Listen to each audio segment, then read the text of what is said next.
Less than 20% of clinical trials are done in females. Because we're actually quite difficult beasts to do trials in because we have hormones. But I had to do a trial in females to get my approval in Australia. I was a bit grumpy on this because it cost $250,000 and it took over 18 months.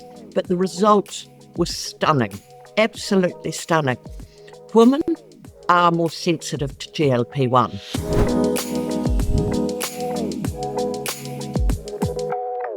Hello, my friends. Welcome back to another episode of Better with Dr. Stephanie. It's me, your host, Dr. Stephanie Stima. Do you find that you are hungrier in the second half of your cycle if you're still a menstruating woman, or if you are menopausal, that you have those menopausal munchies, that you are finding that your appetite is getting out of control? Well, I am very excited to talk to you today about some different strategies that we can do to naturally suppress our appetite. Now, you probably already know that there is, a class of drugs called GLP-1s, very famous by now, that can certainly do that. But are we taking a sledgehammer to kill an ant? Are we renting out a Hummer or an army truck to run over a cockroach? Two examples that are actually in today's podcast, so listen out for them. What if it doesn't need to be that extreme? What if we can actually take a supplement that has been used for thousands of years, that is generally regarded as safe, that has very similar outcomes to something like a GLP-1 agonist, like a Wegovy or an Ozempic? Well, I may have the guest for you if that is interesting for you. I have the founder and CEO of Calocurb, Sarah Kennedy. She has shepherded years of scientific research and clinical trials to bring a revolutionary product to the market, which is Calocurb. It is a hops extract. She is a veterinarian by training with more than 20 years experience in the dietary world and with animal nutrition. She has held a number of CEO and senior executive positions in the food and agriculture industries and at companies including Fonterra and Healtheries in New Zealand. And so today we are talking about a supplement called Calocurb. It is a hops extract, and we're going to learn all about how this bitter, it is a bitter, can increase GLP-1s and other hormones that surround appetite suppression, like CCK and PYY. There are others that we discuss in the show, and how comparable this is to something like an Ozempic. I think that you're going to be really delighted by this information. I will tell you, in the spirit of truthfulness and transparency, I was initially very skeptical. I have tried this myself. I have dug into the research, and by the way, human randomized control trials and $30 million by the New Zealand government behind this product. And I am convinced, and I hope that you will be too. And this is why I'm bringing you this information. So I hope that you will enjoy it. Without further delay, please enjoy my conversation with Sarah Kennedy. All right. And we're live. Sarah Kennedy, I am so happy to welcome you to the Better Podcast today. Welcome. Thank you. Thank you very much, Stephanie. We are going to be talking about how to naturally and maybe medically suppress appetite, because we know that this tends to ratchet up for women in midlife. And of course, GLP-1s and the Ozempics and the Wegovys and the tirzepatide, these have been the darlings of the medical world as of late. And I thought we might actually start there. Let's talk a little bit about the interest in semaglutide. Let's talk about the mechanism of action. How do these things actually suppress? How do these things actually work? How are they suppressing our appetite, or how are they leading to the weight loss that we're seeing with their usage? Oh, so GLP-1 is a natural hormone that we have in our body, and it's our feedback mechanism. So when you eat, and then it goes down into your upper digestive tract, you naturally stimulate the release of appetite-suppressing hormones, and one of these is GLP-1. This is what actually goes to your brain and tells you you're full, and it's our feedback mechanism, because if we didn't have it, we'd just eat till we popped. So we have this whole biological feedback mechanism in our body. So GLP-1s, they are going to attach to or bind to certain areas that are going to decrease our appetite. They're also going to help with our blood sugar regulation, if my understanding is correct. They also will help with binding to the cells of the pancreas to help with insulin sensitivity as well. Talk to us a little bit about how something like a Wegovy or any type of, Ozempic, you name it, how are those different from the natural endogenous GLP-1s that we produce in our bodies? Yeah, sure. So they're called, let's just call them a GLP-1 receptor agonist. So that's what you get in an injectable form. So what they've done is they managed to duplicate our GLP-1, our natural GLP-1, but they changed a molecule in there. And that molecule allows it to have a half-life of 7 days. So it's a synthetic hormone. So they mimicked our natural hormone, changed a molecule so it lasts for 7 days. So in your body, when you actually produce GLP-1 and other appetite suppressing hormones, they last for about 2 to 3 minutes. And as your food goes down the intestinal tract, you are firing off little cells, which is releasing these natural GLP-1, which then go to your brain, they slow your gastric motility, they increase insulin and so on like that, but they last for 2 or 3 minutes. The synthetic hormones last for 7 days. Okay, so the big difference between something like a synthetic hormone like an Ozempic or something that we're naturally producing in our guts is that it's just a half-life, right? So we might have a half-life of a couple minutes, let's say, versus something like a half-life, as you mentioned, of 7 days. So why, and this is, I've had other experts around GLP-1s on the show before, and I think that I am absolutely for getting weight, especially if you're obese. Like, you are much better not obese than obese. Like, I am a big fan of helping curb appetite, bring it down to restrict your calories, because that's where the weight loss is coming from. It's not that it's some magic, the weight loss is coming because you're consuming now less calories because you don't feel as hungry as you once did. I think that one of the, I'll just say, concerns that I have as someone who's a relatively conservative, practitioner, is that I think that a lot of times when you are taking some of these medications, there's like a dose, I'll say it like this, a dose and management problem. Like, I think that the dose is often too high. I think that, people are just sort of giving out these needles or these sort of pre-filled dosages and not necessarily titrating it to the size of the patient, maybe how much weight they need to lose. Like, we have sort of these standard doses that are available in needle form, but you're not really able to, well, I'll say it this way, maybe I'll say it a different way. Women in perimenopause, often it's like, you just need like a little bit of help. You know what I mean? Like, sometimes you just need to bring down those, I was talking to you in the pre-chat, I like to call them like the menopausal munchies, right? So as we're losing estrogen and we are getting just a little bit more nibbly, right? We just like our faces in the pantry a little bit more often. You just need a little bit of help. And so I often prefer, before we jump to the medication, are there any natural alternatives that can provide a viable and a reasonable suppression of one's appetite? And this is where I think Calocurb comes in. You are the founder and CEO of the supplement. So maybe we can talk a little bit about what are some natural ways that we can suppress the appetite, and a little bit, I think, of Calocurb's history as well, I think, is in order here too. Sure. Let me say first, really important, I think these GLP-1 receptor agonists or injectables have been revolutionary in weight management. And why I say this, it's taken away that doctrine of lack of willpower, lack of willpower. And what most people don't realize is that our body has adapted through evolution to want to go and hunt food. If you reduce your food intake by 25%, your hunger actually doubles over 4 months, because your body thinks it's going into a famine, it's going into starvation. So that ghrelin, that naughty hormone, just comes out and it says, you go up. And in evolutionary times, this was so important. It got us out of our caves. We'd be lying in our caves going, hey, you know what?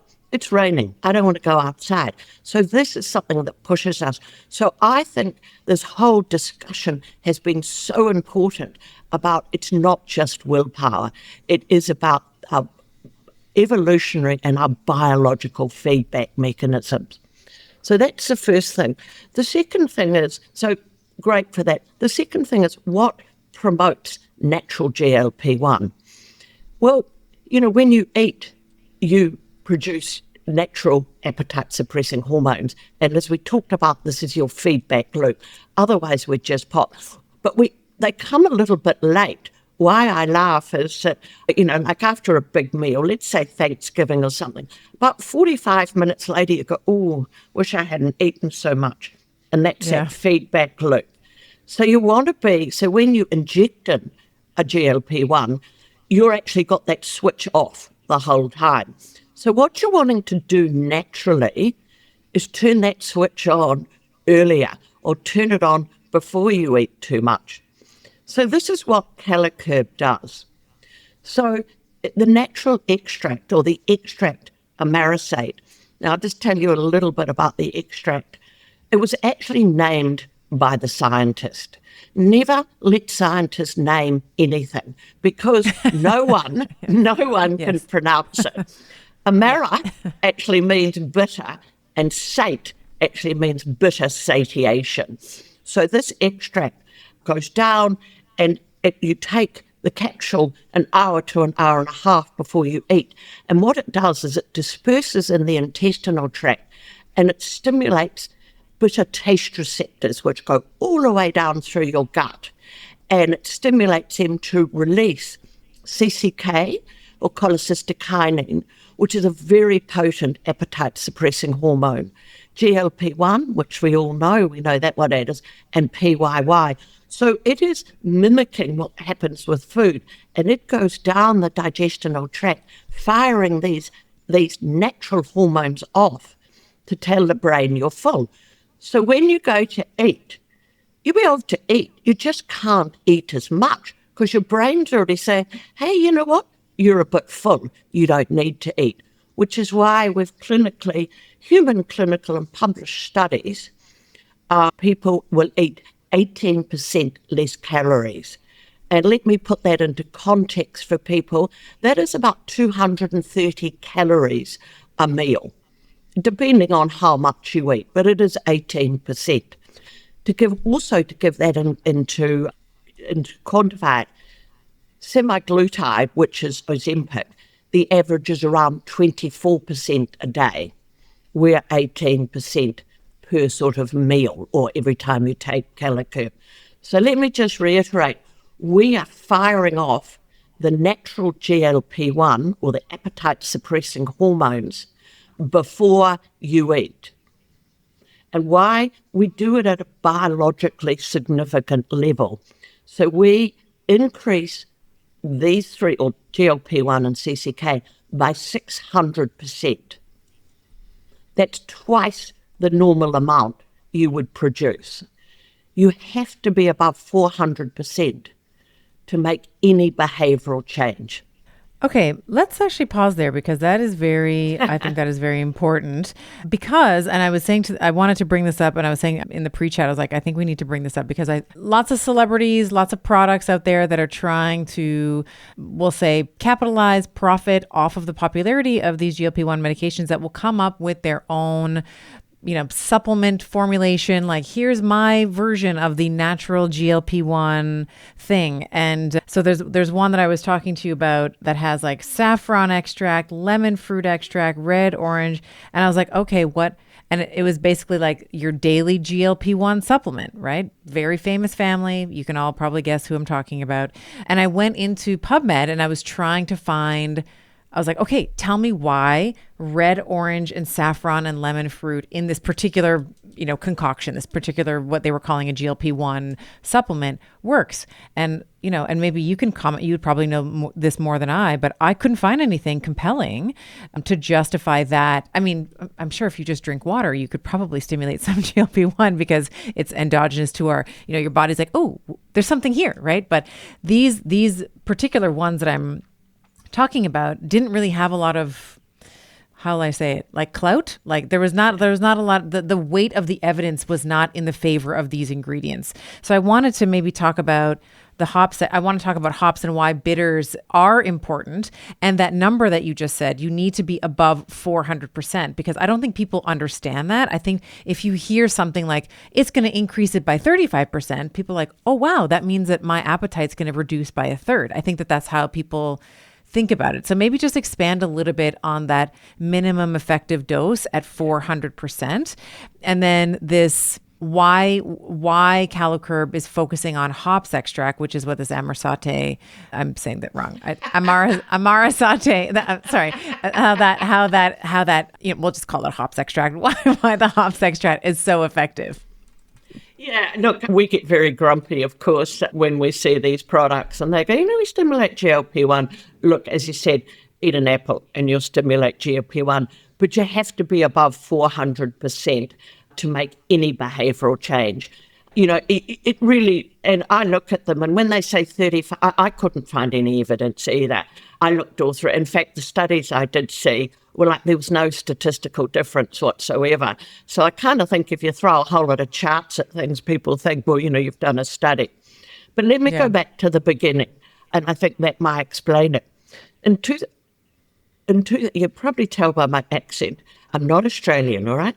I'm New Zealand, and all primary research in New Zealand is done by the government. And so in 2010, a group of very talented scientists who worked for the government had a hypothesis that they would find a natural plant-based extract that suppressed appetite. Now, why did they think that? There was a couple of historical reasons. In times of famine, Scottish people in the Highlands chewed very, very bitter berries to suppress appetite. In the Kalahari Desert, tribesmen chew very, very bitter cactus before they go out hunting to suppress appetite. So we knew that bitters had some sort of suppressing effect. And then there'd been some recent pharmacological work done in rats. So they had this hypothesis. They put in for a grant with the government. It was called Foods for Appetite Control, and got a $20 million grant back from the government. Absolutely fascinating. So then they went on this journey. They did 300 biopsies right through the human intestinal tract to show that we have bitter taste receptors, not just on our tongue, but right down through our intestinal tract. And they mapped those all out. Now, why do we have them? I keep going back to evolution, don't I? But why do we have them?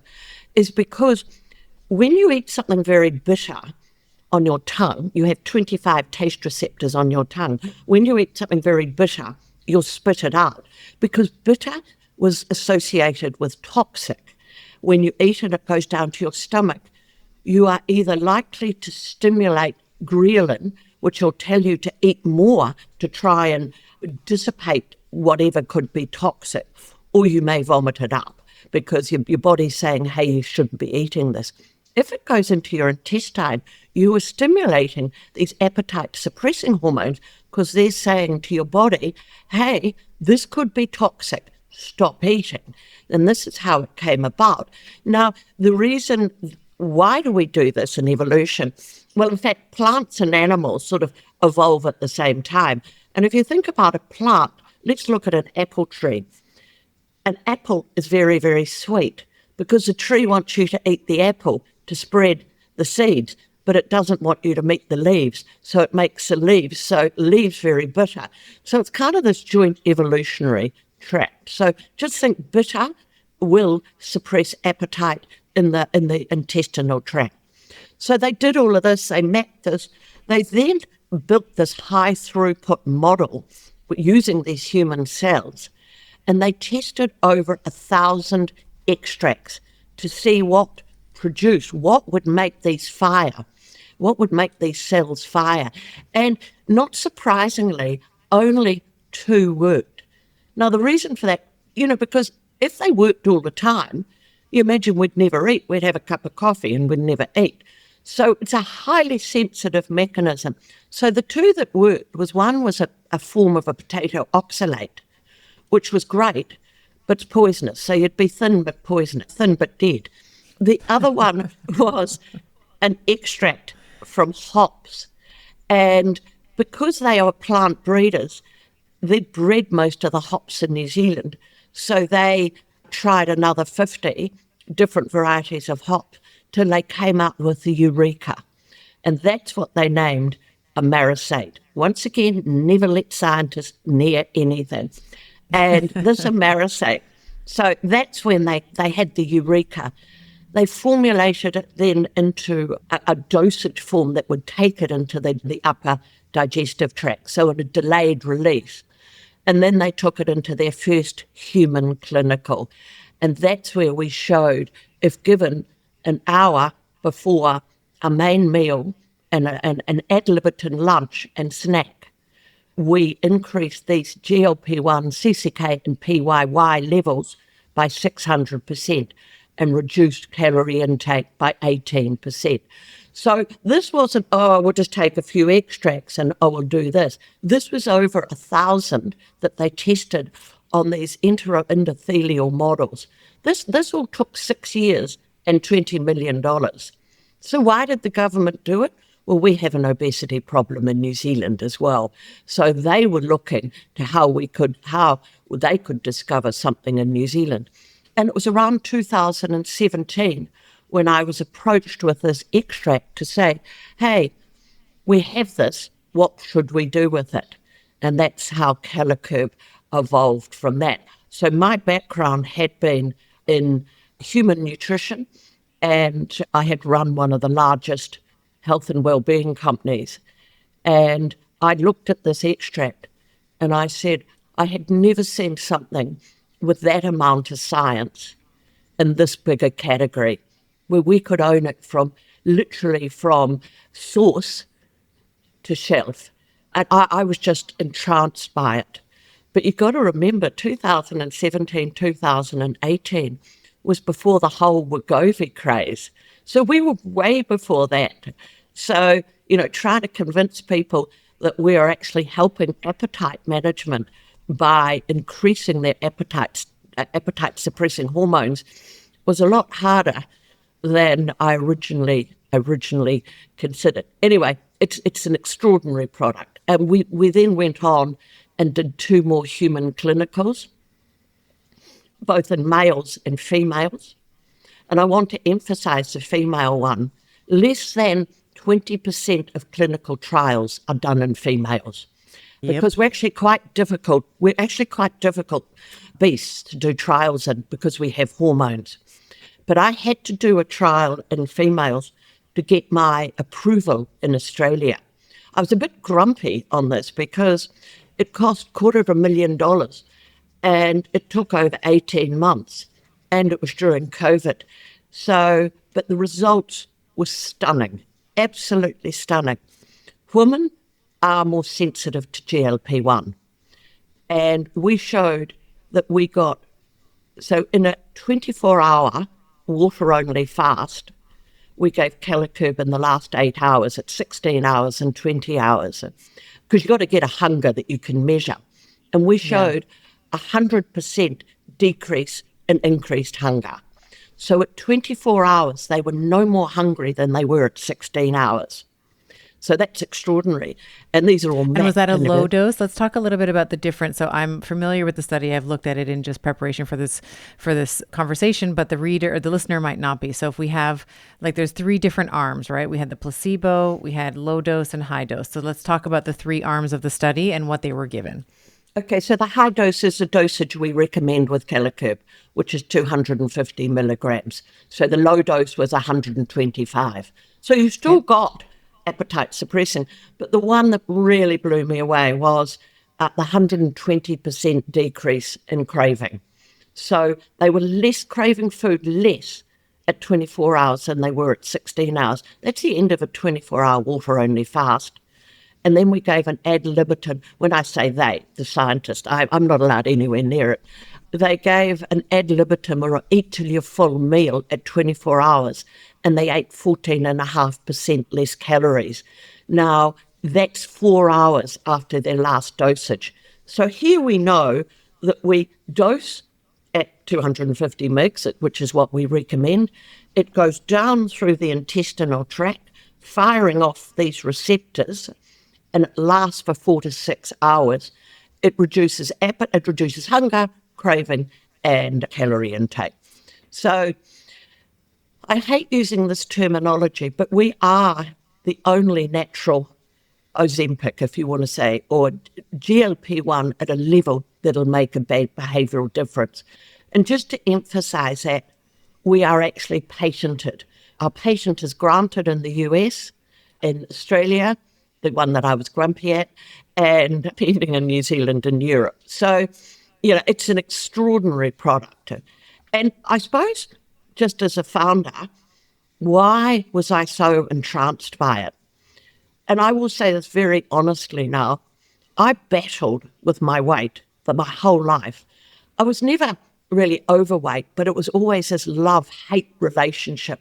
I loved food, but I hated food. There was always the binging, the dieting, falling off the dieting, and the everything. Noise. It's like the food noise. Oh, yeah. all the time. Yeah. And I've been on Calocurb for 6 years. Of course I'm going to say that. I'm the founder, but I am on it all the time. And I only take it once a day now because I'm in maintenance. But I have completely changed my relationship with food. I'm very happy with food now. I don't have that love-hate. I eat, but I just don't eat as much. It takes that food noise, it takes that hate relationship out of it. And yeah, it's been fantastic. And I kind of say to people, and many women, and I think men are sometimes the same, we do have this relationship with food.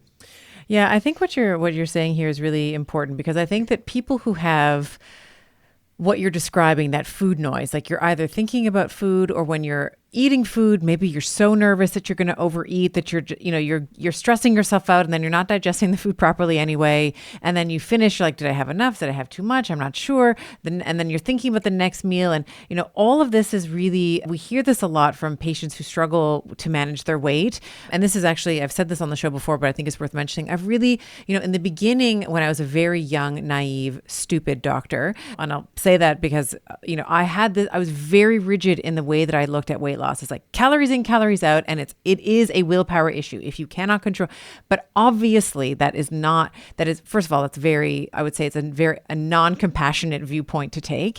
And it also doesn't take into account what you're talking about, which is the rumination and the noise, right? And for women and men and women who struggle with their weight, I think that first of all, there's a genetic component. We know that, but we were talking at the beginning around GLPs and their ability to bind at certain sites in the nervous system, in the central nervous system, in the brain, to decrease or to dampen our sense and urgency for hunger. And so I think that with men and women who are obese, that the reward centers in the brain are, they react, that brain, when it gets cheesecake, reacts differently to someone who doesn't. So I think that that's really, really important. And I appreciate your story on it in terms of how you've changed your relationship with food, because I think every woman, it doesn't matter you could be in New Zealand, you can be in Canada, you can be in France, like all women are thinking about their weight, in some capacity or another. And I think if we can really dial down noise is the best word. Like if we could just dial down the noise, I think that's a gift in a way to women everywhere. Yeah. The biology, whenever you try and reduce your calories, your body is really fighting you the whole time. Your body is saying, hey, no, we could be going into a famine. But let's talk a little bit about the other thing I don't think people realize. And there's 3 ways to use Calocurb, as an alternative. If you just want to have something natural that dials down your calories, that just dials down that food noise, take it an hour or so before a main meal, and you'll want to eat, you just won't be able to eat as much. You feel fuller faster. Or like I intermittent fast because I'm lazy, and, I just won't eat before 1 o'clock, and I'm lazy, so I just take mine in the morning, and then I won't think about food. The other way that you were talking, which I find quite interesting, is some practitioners, or many practitioners, are using it in combination with the injectables because they can lower the injectables down to the lowest dosage, right? So I don't really like the term microdosing because it's not quite right, but let's say the lowest dose and use Calocurb at the same time. So you're getting both an exogenous, so synthetic hormone, but you're still keeping that gut-brain axis working, and you're actually, improving it or keeping it working. The third way, and I really want to emphasize this, and I say to people, it's not an if, it's a must. The third way is when people are coming off the GLP-1s or titrating off, and most people don't realize this, and I'll actually send you the paper. It was incredibly hard to find. Your endogenous or your natural levels of GLP-1 are at zero or almost at zero. Oh, of course they would be. Yeah, but most people don't realize it because, you're taking an external hormone, so your internal, your natural hormone is going, woo, I'm on holiday. I don't need to do anything. So when you come off the injectables, your hunger is going to be massive. And that's what so many people say. My hunger just came back in vengeance. And it's really upsetting for people. And what we are doing is we are re-stimulating that gut-brain axis into working. And in fact, we have our 4th human clinical on at the moment, which is 150 patients, men and women, over 6 months. But I'm really excited about a number of the biomarkers. But one of them is the scientists believe we're actually upregulating that brain-gut axis. So we're actually improving it. So many people, gut-brain axis is either slowed or doesn't work very well. And how are we improving it? Just imagine these little bitter receptors. We're actually exercising them the whole time. So think of it like a muscle. We're kind of exercising them. So we're upregulating them. So I should know those results in a couple of months, but they certainly don't think we downregulate. So while an external hormone suppresses your natural, we're actually increasing it and upregulating it. Yeah, and so this comes back to my conservative views around it. It's like sometimes the dosing and management of these synthetics are too high, and it doesn't need to be that high, right? Like sometimes I think that we have this idea that, okay, we're going to fix something, and in order to fix it, we have to crush it. It's like, I need to get an army vehicle to go, and I see this cockroach in the corner, and I need to bulldoze it with, instead of just stepping on it with your foot, and I say a sledgehammer to kill an ant. So exactly. That's the analogy I was going for. Yeah. I didn't quite get there, but yes, thank you. So it's like taking a sledgehammer to kill an ant. Like, why would you do that? So there's a couple different, use cases here, if I'm understanding you correctly. Yeah. One is we can just take it on its own, especially if you're someone in midlife. And I will say, I will sort of inject my own personal experience in here for a moment. To be very honest, I was skeptical because I was like, I don't know, these Kardashians, they're selling this thing. Like, I don't know about this. Like, I don't know about this product. And after taking it and then digging into the science, I was like, oh yeah, hops. Yeah, that makes a lot of sense. And then kind of looking into the New Zealand government and all of the studies that you've run, which I kind of want to discuss a little bit more. We'll get back to that. So there's 3 different use cases. One is just natural. Like you can just take Calocurb on its own. As you said, 18% less consumption of calories per meal, which is very comparable to the 24% that you see overall reduction per day in calories when you're taking a synthetic. The second use case would be to take it in conjunction with, if you're somebody who already is on a semaglutide, whatever it is, you're on a Mounjaro, an Ozempic, whatever, to take it in conjunction with that as a way for you to reduce your reliance on the synthetic hormone, but still get the results that you're trying to achieve. And then the third is to use it as you are titrating, as you are coming off of the medication. Okay. That's actually really good to know, because I think sometimes people will position supplements as like the be all and end all, the only solution. And of course, I don't necessarily agree with that, especially when we're talking about, like we said at the top of the hour, a synthetic hormone has a half-life of 7 days. Like you can't really match that. You can't really match the half-life. But what we're actually looking for, I don't think patients really care about like, oh, well, this doesn't have a half-life of 7 days. Why would I take it? People are looking at how much less calories they can eat, right?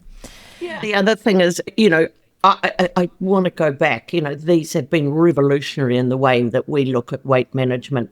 But when you have something that's 7 days, remember, you've got high GLP-1 when you're asleep.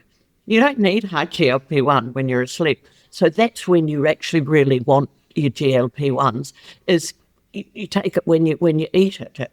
And the other thing, at these very high dosages, I think it bathes your body in these hormones which go on all your receptors and everything like that. Is it really guiding us on what we should be eating, and how we should be managing our eating as well? Because you literally go off all food, and, which is why everyone's jumping in about more protein, more this and so on like that. You literally go off, and of course you're going to lose weight and muscle mass with that. Yeah. I think that a lot of the counter argument is like, okay, prioritize protein when you're on an Ozempic or whatever, which is true. That's absolute. That does need to happen, or else you are going to, certainly you're going to lose muscle mass. Certainly you're going to lose bone mass. There's been some concerning studies around like the heart shrinking, things like that. Again, dose and management issue. And I also think that I worry about the feedback loop that you mentioned, right? So there's a lot of drugs where when they first come out, we are so excited about them that I'll say it this way, we marry ourselves to the benefits and we divorce ourselves from the risks. The birth control pill is a really good example of that. So are antidepressants, right? Trying to get off an antidepressant, and I've seen patients try to titrate off of some of these SSRIs, like it just about kills them. Like it is very, very difficult. And I'm not saying that will happen if you're trying to get off of Ozempic, but of course, as you mentioned, like the hunger, the thing that was being suppressed comes back rageful. I think that there's a lot of positives with the drug and getting people to be at a position where they are no longer obese. Like I said, you are better not obese than obese from a health standpoint, longevity standpoint, inflammation standpoint, regenerative standpoint. And I think that there are ways that we can walk up the ladder, right? So for me, I'm always like, at first, do no harm. So what is the least amount of intervention that we can do as practitioners to bring about the maximum result? And for me, sometimes it does start with lifestyle changes in conjunction with a medication, or it can be something like this that has very similar outcomes, right? It has very similar changes in behavior that we're seeing. And it seems like because it mimics the natural patterning of GLP-1, that there's a benefit and there's a bonus there too, that we're not just completely kiboshing our body's ability to produce it. Yeah, and I think to your point, there is no solution, or the drug companies have no solution to coming off these now. They say it's a chronic problem, you carry on. And, for some people... And neither do the practitioners. Sorry, and neither do the practitioners who are dosing them out, because it's so expensive. And it's like, this is funding a beautiful lifestyle for them. Yeah. So, and this is so, it's expensive. I'm yet to meet a patient or a practitioner that doesn't at some stage want to get their patient off the injectables. Yeah. And I think this just offers this pathway for them to come off. The other one that's really interesting is we talked about the physiology of people coming off. You've suppressed your own endogenous down to almost zero. But let's look at the psychology of it. Wonderful paper was done, just published a few months ago. I'll send it to you.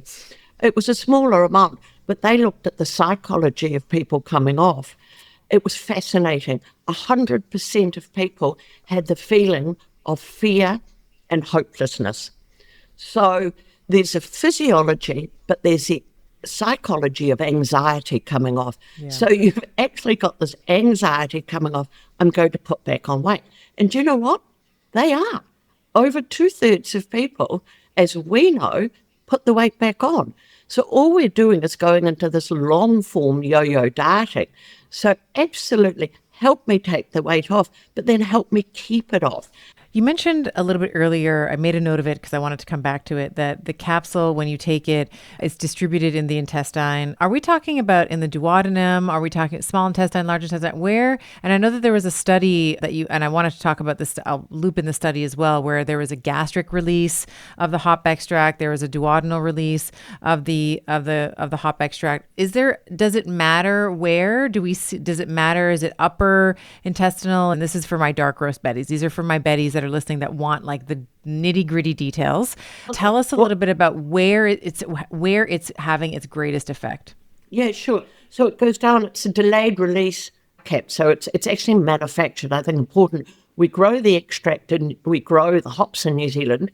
We extract them in New Zealand using CO2 supercritical extraction. And just for people listening, we do that because it takes out all phytoestrogens. So there's no phytoestrogens in there. There's only alpha and beta acids and a tiny amount of essential oils, which is quite funny because if anyone gets a slight reflux, or particularly guys, they love it because it's like a beer burp. So it goes down. So 100% vegetarian.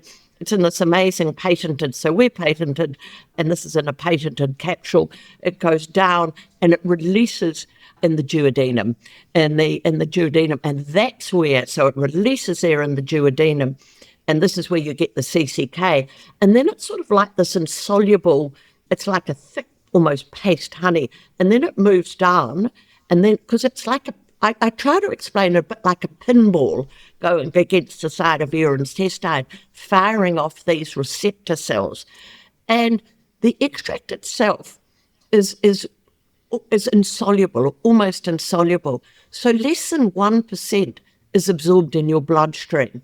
So it doesn't affect the liver, it doesn't affect the kidneys, it doesn't affect any other drugs you're taking. What it's doing is its little pinball is going down your intestinal tract, firing off these receptors till it gets down to the lower intestine so it does CCK to start with, GLP-1, and then PYY, the last one.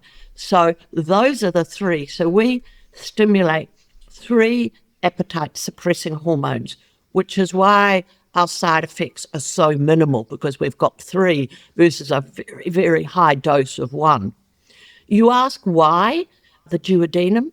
Because if it releases in the stomach, it will have the same effect, but you are likely to have more nauseous effects because it's that bitter in your stomach that says, hey, so when it gets to your duodenum, you're not going to get that. So that's why we always say, take it on an empty stomach, because you want it to get through and take it with a glass of water. So, and that's why we kind of say take it an hour before lunch and an hour before dinner. So you know how you normally have a cup of coffee at about 10:30 in the morning. I say, hey, just remember to take your Calocurb then. In the afternoon, depending on when you eat, take it at 4 or 5 o'clock. I promise you, if you're one of those people that likes to snack after dinner, you won't. And it's brilliant for that. You know, like I've eaten my dinner 2 hours later, I want a snack. It's not going to happen. You're going to feel comfortable, and you will have to almost force yourself to snack because you will feel full. Yeah, I think that's where a lot of women struggle, in that sort of 2 to 3 o'clock time, and then the after dinner time, right? So I think a lot of women are like, no, today is going to be a better day, and I'm going to, restrict myself, and then by the time they finally open up their eating window, they're either ravenous or they don't eat enough at their first feeding. Absolutely. And so that right. So then they get really, really snacky in that 2 to 3 o'clock time, and then right after dinner. So they're, having the ice cream or the cookies, the chips, the whatever it is. So I think that that's actually a really good, another, in terms of practical for the patient or the user of Calocurb, I think that's a really great tip. And if you do eat a smaller lunch, I know that, 2 hours later, you're like, oh, I need something at 3 o'clock. I need that pick you up. I need something. The other thing we get people saying, and I do just want to emphasize that to people, is make sure you stay hydrated. People say, oh, sometimes I get a headache. When you actually reduce your calories, a lot of water is in food. So you're actually becoming dehydrated. The other thing we say is take an electrolyte or take something like that, because food has a lot of salt in it, whether it's natural or you salt it. So you're A, often dehydrated, and B, you're lacking salt. So people kind of get this headache. So we always say, hey, just make sure you're being hydrated, because, if you're cutting out a quarter of your food, you're probably not getting enough hydration. Let's talk a little bit about women. So there's a couple times where women can get really hungry. So we were talking about the second half of the menstrual cycle. So the luteal phase, where we typically, you're building a 5-star hotel, so you're going to, you need to get in some good food. A lot of women are hungrier after they ovulate up until they bleed. Perimenopause and menopause, as we were mentioning, with the decline in estrogen, of course, we will also see a ratcheting up of ghrelin and a decline in our satiety, general feelings of satiety. So we tend to be eating more, and we tend to be a little bit more sedentary as we age, not moving as much. And then all of that sort of that perfect storm of weight gain, this caloric surplus, we're increasing our our hunger, and we're not moving as much. So how can women who are either, in perimenopause, so there may be some menstruating still happening, maybe it's a little bit more irregular now, or if there's a woman in menopause who's a little bit more sedentary, noticing that she's like kind of, creeping in the pantry a little bit more often or has a bit more cravings, well, how can would we think about cycling Calocurb, let's say over the course of the menstrual cycle? Is there a acute phase where we might say, hey, I'm going to take this twice a day, and then after a period of time, I move to like a maintenance phase? Like, how do we think about using it in ways that can honor the hormonal milieu of women? Yeah, I love what you're saying. So premenopausal, not even, peri and premenopausal, absolutely, I would look at that luteal phase. As we were talking about, on average, women will eat 200 calories more a day. And as you said, it's the body saying, hey, you might be going to implant this egg. I want to make the lining of your uterus, everything like that, great. So, we're going to get all set up for that. So absolutely use it during that phase, that 1 to 2 weeks.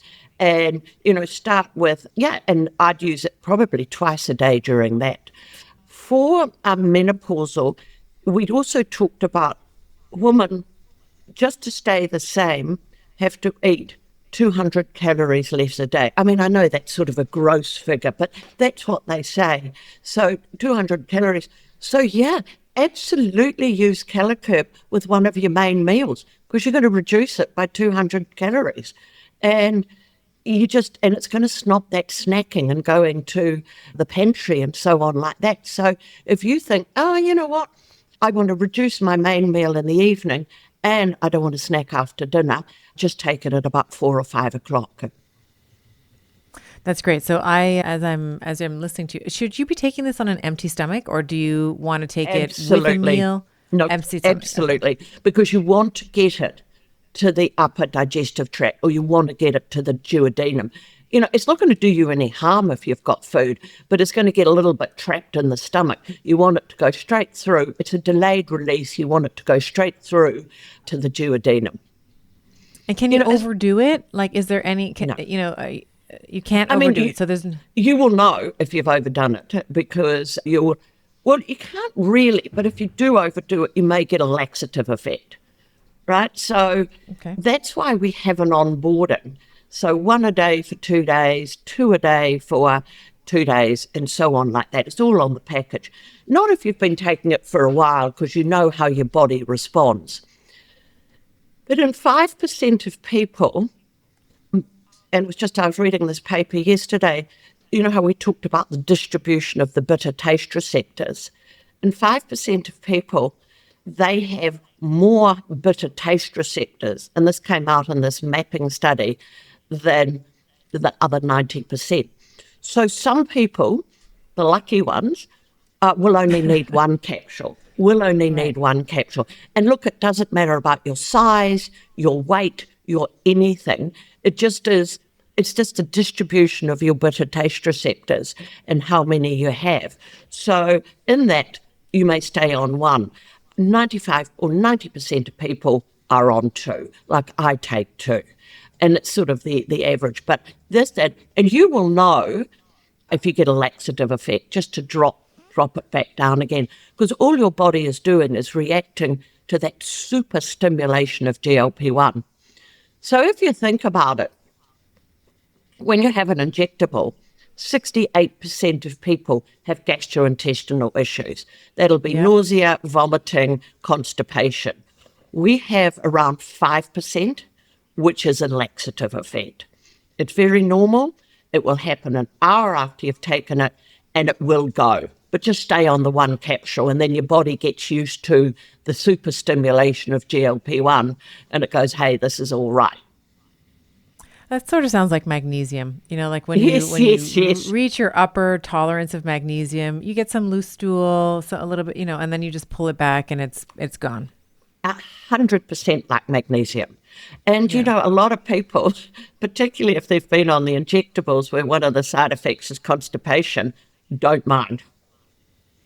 What about for women? I guess this would be for women and men, but my audience is women, so we'll just keep it there. What about someone who's like a stress eater, an emotional eater, where the time between, like they're under chronic stress, or there's a big deadline that they're trying to, or there's, they're going through a divorce, or, who knows what's happening. We want to think about dosing it an hour before we're eating. Because sometimes in that moment when you're really stressed out, you're like, God, if I just need a drive-through burger. So what do we think about emotional eating, stress eating, the psychological aspect of maybe dysregulated eating?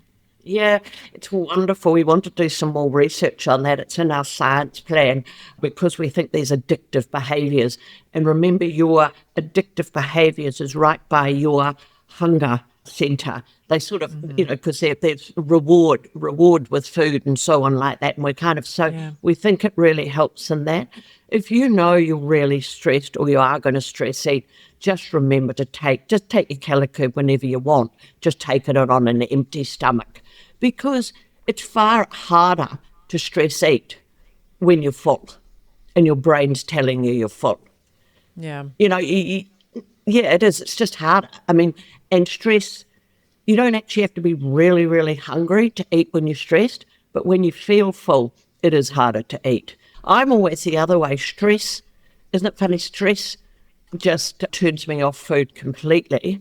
But when I'm happy, I want to eat. So, like that's why on holidays and things like that, I've always got my Calocurb, because it's like, I feel good, I'll eat all of that. So I still want to eat.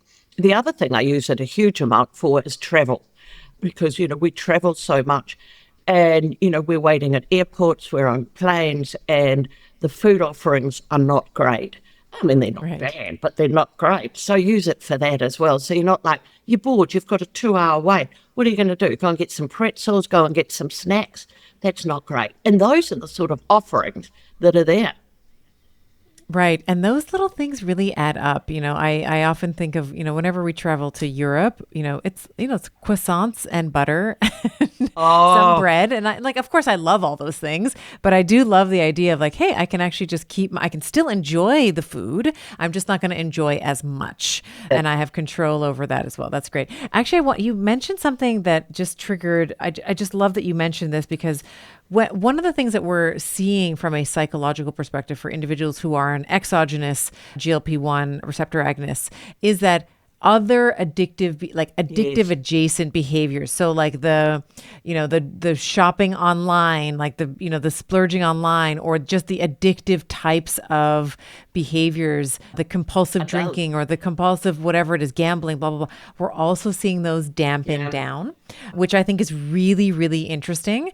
And I think it's also interesting. I think you mentioned that you're sort of seeing a little bit of that are you looking at that with patients with some of your clinical trials? Well, we get a lot, we're really interested in the stress eating, but we're getting a lot of anecdotal feedback from, I don't feel like wine as much, is this normal? And it is normal because, as I said, these addictive centres are right by your appetite centres. They all sort of sit in the hindbrain, and they're very primal. Addictive is very primal behaviour. And, this is why we have our forebrain that says, no, you will not do this. And just as we talked about, you put stress, you put alcohol, you put hormones, you put lack of sleep, and your willpower, your little forebrain falls off, and your hindbrain goes, woohoo, we're off again. And these are these addictive behaviours. But the fourth human clinical that we've got at the moment, which is our largest and our longest, is, I said 150 patients, men and women. They 6 months and a 3-month follow-up. We are measuring a number of biomarkers in that. First one is weight. Obviously, it is weight. The second one is body composition. So we're fascinated with the body composition because what we're seeing, or anecdotally, is we're getting far less muscle loss. So this is why I'm so excited about that. We're doing blood measures, which are, your blood glucose and so on like that. We're doing liver function, but we're also doing that upregulation of the gut-brain axis. So this finishes at the end of this month. So this has been 9 months, well, over 2 years, because you've got to bring people in and out with 150 patients. It'll go to the statisticians and then gets unblinded, we believe, end of September or early October. So you can imagine, we know, from anecdotally it works, but we're very excited about this trial. The other thing is we don't claim anything that we cannot prove in human clinicals. So you will see we never claim weight loss, but after this clinical, we're hoping obviously that we will, and really, really fascinated about the body composition because that's what we're seeing from all the people that are on it. But, we have to do a human clinical, a blinded human clinical, an independent blinded human clinical. So that comes out, finishes at the end of this month. Please send me the data when you have it. I would love to pour over that. So I just, for the layperson to understand, we're not doing, it's not like the big doses that you're getting in maybe like the synthetic, with some of the synthetic companies, but this micro, just a little bit to help. There has this regenerative property. The GLP-1s have these regenerative property. They can reduce inflammation. There's some really cool, at least initial stuff with Alzheimer's, really, really cool stuff. And so I'm excited. And even, I am very concerned and in love with the neuromusculoskeletal system. So I'm like bones, nerves, muscle. I want to know all about all of those things.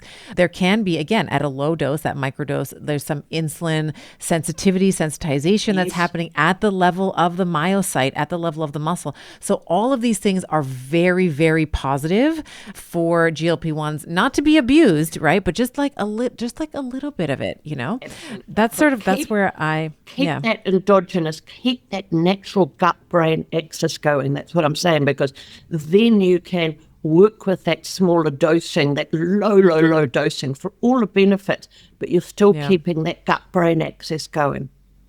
And you can dose it up or down, right, to tolerance, as you said. Like if you're noticing a laxative effect, you can pull it back. You're not going to get paralysis or any of the sort of common things that you might see with an endogenous or an exogenous, I should say, medication. And then you can also dose it up if you're like, I need a little bit more help this week. Like it's going to be a rough week or whatever it is. You have more control over the effect of it, which is, I also like that as well. On a daily basis. And the other thing is, just remember, I hate saying this about anything, but it is very safe. We've been drinking hops for 2,000 years. Yep. The other thing is that it's degraded within 24 hours. So remember, less than 1% in your bloodstream, so it's not affecting other drugs, and it's degraded within 24 hours in your colon. So, just think of this ping pong ball going down or this pinball machine going down. You're just knocking these little receptors. They just did some extraordinary work, the scientists. It just was so exciting when they brought it to me and I saw some of the work and I was like, wow, this is, extraordinary. Because prior to that, we literally only had thermogenics, things that wind you up, fillers, which they're still promoting, would bloat you, or laxatives. That was it. Right. And this is why I'm so excited about a product like Calocurb, because it does really marry the best of both worlds. It's natural. It has a really generally regarded as safe. We've been consuming hops extract, as you were saying, forever. You have the ability to control it. There's a lot of good research that's coming out of, funded by the New Zealand government, and it's all in human, double-blinded, randomized control trials, which is, the gold standard of evidence. And it is at least it is in the same ballpark in terms of effectiveness, right? So we're getting that 600% increase in GLP-1s and CCK, and we're getting that 18% reduction in caloric intake compared to a 24% reduction. Like, you're in the same ballpark, right? And I think especially for women in midlife, and this has been my experience, like I used to need to take a sledgehammer to kill an ant. And it's like, maybe we can just be a little gentler, like maybe we don't have to kill ourselves at the gym, at home, at work, with our supplement regimen. Like, we can be a little gentler and then just allow the body to sort of, rise up to that, to that gentler stimulus. Well, it's taking out that noise so we can be a little gentler to ourselves. We can, that insistent noise. And I always say, woman, is it just woman? But you know what it's like. You get up and you go, oh, I better have breakfast, because if I don't have breakfast, I'll be hungry at morning tea. And then if I'm hungry at morning tea, I want a muffin. And then a muffin's not good for me. But then what will I have for lunch? And where will I buy it? And so on. So it's this constant, and it just takes that away. Just takes that away. And then if you do decide to eat, you just will eat a small amount. Have that French bread, but you won't have half the loaf. You'll have quarter of the loaf. Right. And you'll feel really good about it. So, I keep saying I feel very blessed to have been presented with this product, because it's very rare to have in a nutraceutical or in a supplement to have this much research. In fact, I've never seen this amount of research. I don't think I know of any. Yeah, I don't think I have a comparable where there's been millions and millions and millions, like the amount of the time that the government has spent and then the amount of money. I don't, off the top of my head, I don't think that there is one that is that is comparable. No, and so I feel very blessed. I mean, I go back, it's 15 years and 30 million to date. And I feel very blessed with it. And each time, we've got a new study or something new comes out, it's just like, wow, this is exciting. So, yeah, there's a lot more to come, but, a lot behind the, So, and the biggest thing we get from people as well, what I'm very happy about is I get to talk to people like you, Stephanie, practitioners absolutely look at the science and go, yes, we understand. And thank you. But the other thing we get so much is, why have we not heard of you before? So that's why I'm on this journey. I was in America 12 times last year, and next week will be my fourth trip to America. So, yeah, that's where we're telling the message. And so you also have an offer for our listeners, which is very generous of you. If you head over to calocurb.com, this will be a link in the show notes for you, but calocurb.com/Dr. Stephanie, you'll have 10% off of your first purchase, and you can try it for yourself if you like it. If you don't like it, it's done in 24 hours anyway. It's out of the system in 24 hours. But I have a feeling that, people who do try it are going to find this a much gentler, potentially a gentler way to integrate with an already existing regimen, or they can just, it's like, yeah, man, I just can't get a hold of this appetite. Let me just take this and see if it works. So I'm thank you for your time, obviously, for that very generous offer for our listeners. I know that they're going to find that very valuable as well. And I can say I've tried the product. I was like, I got to try this. Like it seems too good to be true. And it really is a fantastic product. So yeah, good on you. Thank you. And thank you so much for having me on. It's been a pleasure. You're so welcome. Welcome to the after party, where I tell you my favorite parts of the podcast episode that we just had and some of my big takeaways. And of course, if I didn't like it, I'm going to tell you in this little episode too, this little part too. All right. So for me, I gotta be really honest with you. I am so excited about this product. I said it a couple times in the show. I tend to be more conservative. I tend to be like, let's not all jump on the birth control bandwagon, or let's not all jump on this new and revolutionary, Cialis comes to mind, revolutionary drug, this opioid that's going to fit, and then we end up with opioid crisis and, drugs being pulled off the market. So I find often with medications that we tend to marry ourselves to the benefits and divorce ourselves from the side effects and the potential risks. And I'm not saying that I don't agree with Ozempic. I think that, and other GLP-1, not just Ozempic, but I think that there is a large potential for abuse. And I think they have been abused. And I think that we don't know everything in terms of proper dosing and management of them yet. I think that we're seeing gross mismanagement and they are being grossly overdosed. I just watched I don't know what she is. We'll call her a social media influencer. She can't be more than 40. She's like, I don't even think she's more than 35 years old. She has osteoporosis because she abused Ozempic because she was trying to like drop weight, and then she dropped more weight, and now she has bone disease. So with that being said, I stand by my comments in the episode where I was telling you, like, I think it's better to be not obese than obese. And so if you need to use a medication, cool, do it. Like, let's get after this. And if we can also look at a supplement that we have more control over, like something like a hops extract that we talked about in the show, that has a very comparable profile to the medication, like, I'm all ears, especially when there is human randomized control trials. That's it. It's like human randomized control trials is the gold standard. And we have that with this product. So favorite points from the show. First, hello, $30 million. It's like, what supplement company has put 30 mil behind its product? Find one, because I don't know of any off the top of my head that have put that much money behind a product. So that's pretty cool. But what I found really interesting was you need a 400% increase in GLP-1s, and then the other appetite suppressing hormones that she mentioned, the CCK and the PYY. You need at least a minimum of 400% for it to be statistically significant to see any change in behavior. So I think that's like a bit of a buyer beware, and also like a really cool factoid. So if you are someone who is, maybe you've seen, I don't know, Kourtney Kardashian's product that has the lemon, and that's who I was talking about, by the way. If you've gotten this far in the episode, I'm going to name drop. So Kourtney Kardashian has a product, I think it's called the GLP-1 Daily or something like that has red orange, saffron extract, lemon fruit extract, zero evidence to support any of those, by the way, like couldn't find anything on PubMed.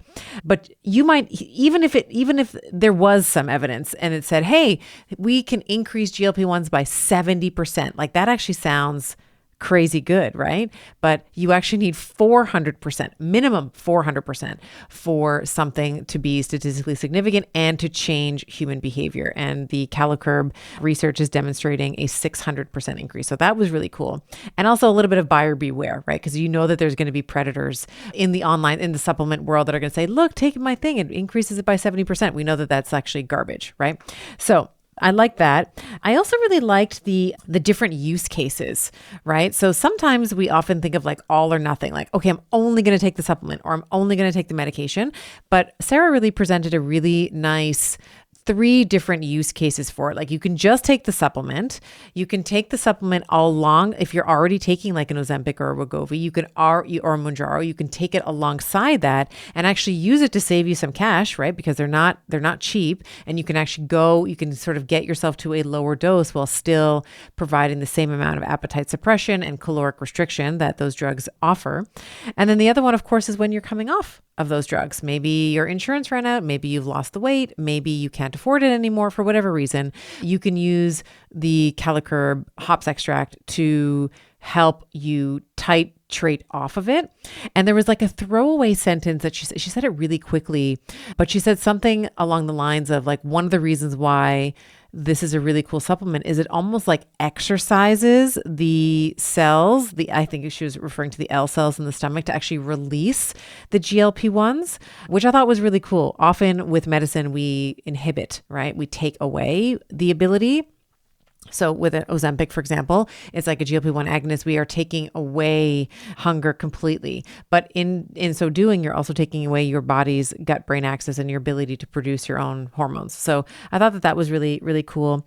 And then the other thing I really liked was all the little tips, all the little different ways that she uses it. So she likes to use it when she travels. She likes to use it when, we talked about emotional eating and stress eating. We talked about times of the day that people typically get a little like like, want like they get a little noshy, right? So it's like they want a little pick a little here and there. So like the 2 to 3 o'clock time, maybe after dinner. I know so many women that struggle after dinner. It's like the couple hours before bed, doing the kids' routine, still maybe feeling stressed. And then, your head's in the freezer and you're eating all the Haagen-Dazs that are there. So I really like the different ways that you can use it, making sure that you're taking it, an hour or two before, let's say that 2 to 3 o'clock time or that 6 to 8 o'clock time. And it's sort of fully degraded in 24 hours. So I love that. And then, not going to lie, for my Dark Roast Betties, I loved the clinical trial that she's currently looking at. So they have this 4th human clinical trial where they're looking at weight, body composition, they're looking at glucose markers, looking at liver markers. Like, I'm super excited to actually see the results of that. So at the time of this recording, we don't have it, but when we do have it, I am definitely going to be looking at the results with great interest. Overall, fantastic conversation. Oh, one more thing is the women who get hungrier in the second half of their cycle. Like me, I become a raving lunatic in the second half of my cycle. In the luteal phase, I think that we can also, again, another way that we can sort of customize the supplement to our needs. I'm going to take more in the luteal phase than I am in the follicular phase. And then if you're menopausal and you're noticing that you have those menopause munchies, that you can take more to help support you as your estrogen drops and your ghrelin is going up. So overall, I'm very excited about this product. I'm very excited about the research. I have been taking it and I'm not necessarily taking it for weight loss. I'm not trying to do that. I was taking it as an experiment, truthfully, because I was like, what is this? Like, really? And I really did find it to be quite effective. I really like it. So I wanted the founder on. I wanted to unpack the science for you so that you can evaluate this product if it's right for you as well. So that's what I loved. I love discovering new products, new things, new science to share with you. Let me know what you thought of this episode. You can leave us a review on iTunes, on Spotify. We read all the comments, by the way. We read all the comments, the good, the bad, the ugly. We want all of it from you. We want to make sure that we are providing value for you and that you can help direct us with future content. So please make sure you leave us a rating and a review. And until next time, my friends, we'll see you very soon.